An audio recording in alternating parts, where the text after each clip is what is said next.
This is a 1970 something Kingston, which is just basically another Psycho Del Rey. Not literally, but there are some ties in their history. Made in Japan. In the 1970s, there were all sorts of great instruments that were being made in Japan and brought over to America, and they were inexpensive student model type instruments. Some of them were called lawsuit guitars because they were kind of ripping off some American brands, and there were all these lawsuits and stuff. These instruments have always had a real fond spot in my heart. A lot of my guitar designs come out of these 70s Japanese instruments. So this particular one is a 23.5-inch scale bass. It is a child instrument or a student instrument. My first bass guitar was very similar to this, but it was blue. So this is sort of like a little bit of a trip down memory lane, but it's barely playable. The nut is sliding all around. The string spacing is off. The intonation's way off. The neck is way out of whack. It's, diving down. Cosmetically, the instrument's not too bad. There's a few little chips here on the corners of the pickguard, and obviously the metal has seen better days. It's a little pitted and stuff. So I got a couple ideas of what I could do with this. We'll see. First, I'm going to start by taking it apart and, make it playable. Let's do the numbers. I bought that bass on Goodwill.com in an auction. I paid $127 for it, plus a couple bucks in shipping and handling fees. All in, it was about $147 to get it here. And it came with this great case. First thing I'm going to do is completely take the entire instrument apart and see what we're really working with. During the process of stripping this down, I decided I didn't want it to be a bass guitar anymore. I thought about making it a 6-string guitar and adding 2 more strings and some tuners and stuff, but I wanted to use that original pickup. And then I came up with the idea of just making it like an alternate tuned instrument. Yeah, you can see here that this is a mahogany instrument for sure. It's probably real rosewood for the fingerboard too, because back then no one cared.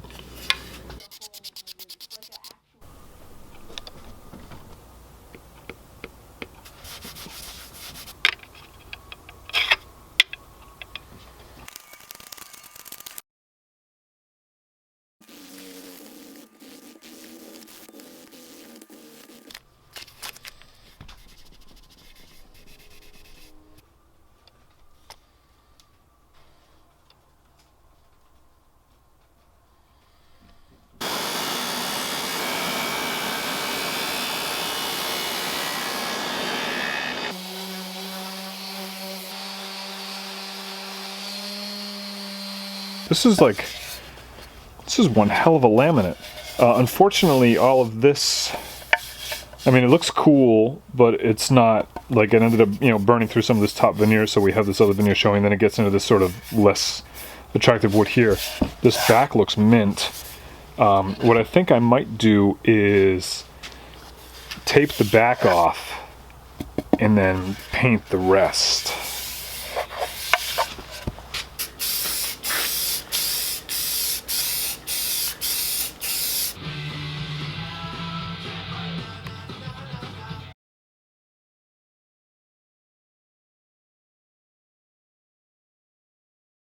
Still in the process of painting this, but I just wanted to sort of put it together. I like the white, and I really like the white with the brushed aluminum. I would need to clean this edge up a little bit to get this to all fit just right. And I didn't want to do anything with the neck because I think it feels good and it looks good. It's in good shape. But I'm not sure if I'm digging having all this white and silver with this reddish black neck. And what would do the job quickly and easily would be to switch back to this pickguard. And now that has these colors and sort of ties it all in, but this pickguard is kind of shot, so I might actually gasp buy actual pickguard material that sort of looks like this with some of these red tones and make another one.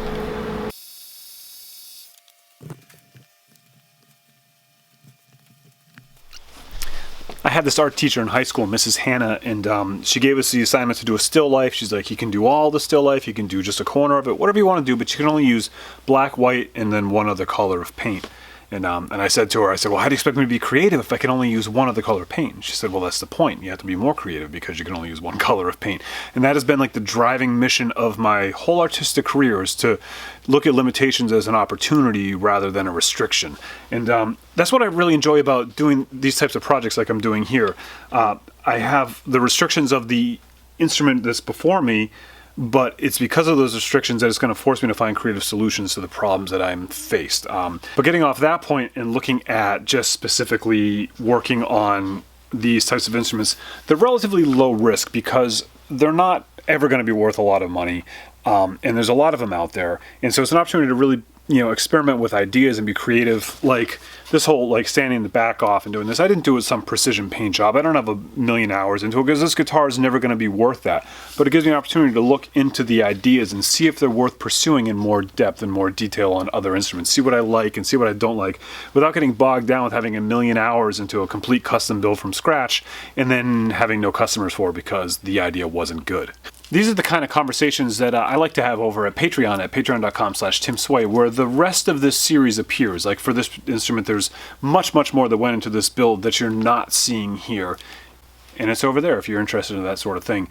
It's not a lot of money to be there. I'm just trying to make a living like everybody else. I'm not trying to get rich. And I thought it would be a fun way to where I can kind of get into more detail with the people that are really interested. And if you're not, and you're just interested in what I'm doing here that's available to the public, that's great too.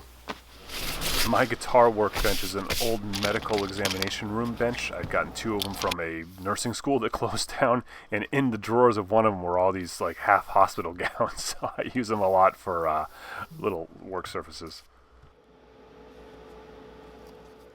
Voiceovers like this and the one you just heard are all from the original Patreon version. Most of the parts of this video where you just see me working, there's actually a voiceover in the longer version where I talk about what I'm doing and some of the story behind some of the things you're seeing.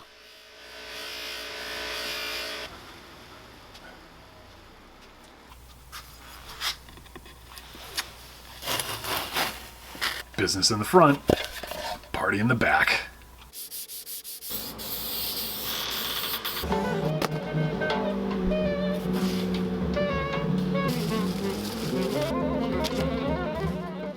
What I'm unpacking here is a C-Hat Effectors RX Synth Fuzz circuit that is not in a pedal as it normally would be, and I'm going to talk a little bit more about them in a minute.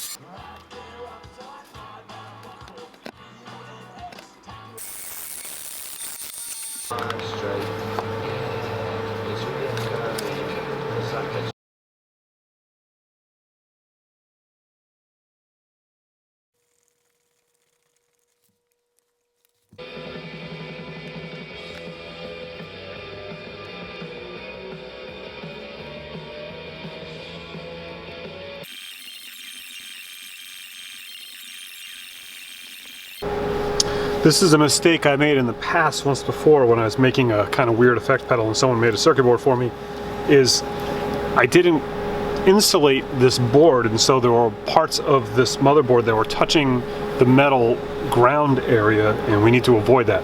Easiest way to do that is to just use a hot glue gun and create a hot glue shield over everything down here. I'm not going to lie to you, this wasn't easy, and there's a whole story to this that I edited out of this version just for length, really, but it is in the Patreon version. I figured it out eventually. One of the things that I love the most about this internet age is how it connects all of us, and it makes the world so much smaller. We can find like-minded people, we can learn so much information.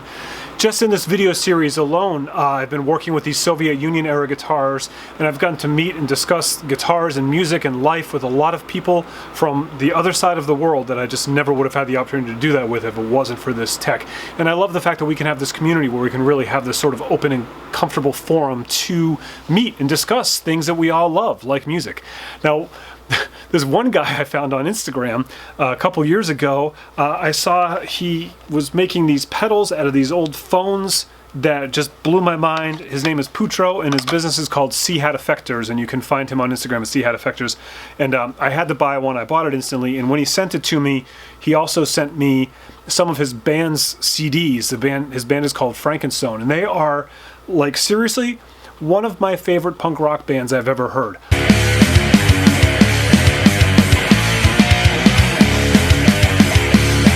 I'm not going to demo this right now because I want to make you go find him to see what he does. 417. Hello. Hey, it's Tim Sway. I'm looking for Dr. Blankenstein. What? Tim. Tim Sway. Tim Sopo. Yeah, I'm looking for Dr. Blankenstein. Putro. No, Jogja. Putro, I don't know what that Jogja. means. That's weird.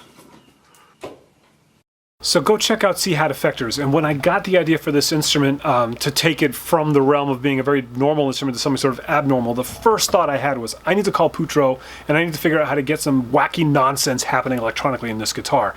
And he was like, yep, sure, I'll send you something. He sent it to me and we're putting it in right now. So far, everything's going according to plan. Go take a break from this video. Go check out his stuff. You need to see it. Trust me. I haven't even told you the half of it yet. You'll remember at the beginning of the video how I pushed the nut like this and it kept sliding back because it wasn't glued in. And you can see why. This string, this tuner here, is way too far in. It wants the string wants to fall naturally right there, and we have to push it to be all the way over here. So I'm gonna have to, obviously glue this down when I get it and cut that slot, but it's gonna be constantly fighting that, and that's why that other nut was like this. So this is, poor design. When I'm working on my projects that are specifically out of the ordinary, like a 5-string electric pipa or short scale instruments or 6-string basses and stuff, I always contact Stringjoy and get my strings from them. Stringjoy is a Nashville, Tennessee company. It's a guy named Scott that runs the place. Super cool guy, super knowledgeable. All my string questions are always answered. Like, I start messing around with like an instrument like this, for example, I emailed Scott. I was like, dude, I got this 23.5-inch scale instrument. I want to do something a little different with it. Where do you think I should go, and what do you think I should do? And so the strings I'm going to put on it right now are Scott's recommendations, and I highly recommend them for all your strings because, if you want better tone practice, then get a new set of strings, then everything else follows after that. I should point out that this is not a paid sponsorship. Scott did donate the strings to this project, as he did to other projects in the past, but that's it. I really like him, and he's really cool and willing to experiment with me and stuff like this. As I'm carving in the nut, I'm not sure if I explained it yet, but I decided not to make this a bass. I wanted to tune it differently, and I thought about tuning it to be almost like a ukulele or something, but I decided to tune it like a 4-string tenor. So instead of going low E, A, D, G, it's going B, E, A, D.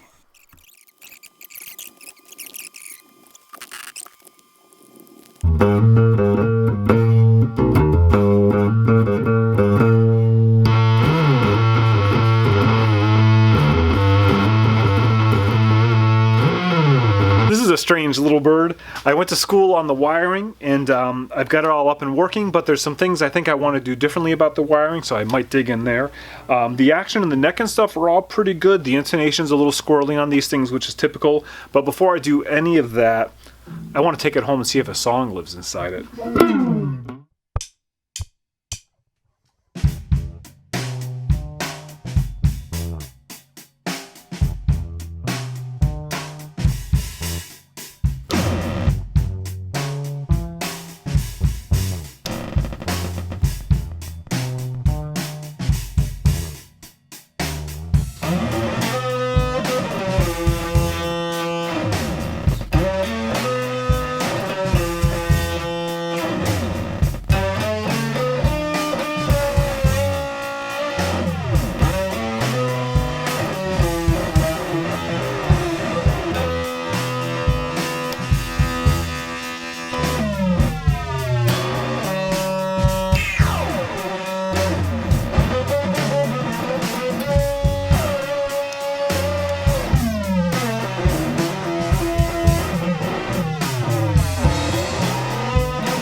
Well, that was a fun one. If you're watching this on Patreon, thank you all very much for your support, and I hope you enjoyed the long version of this video. There's a ton of information in there. It's more than a half hour long. And if you watched it outside of Patreon, I hope you enjoyed it as well. And if you want more information about this and you want to see more, you can go there to check that out.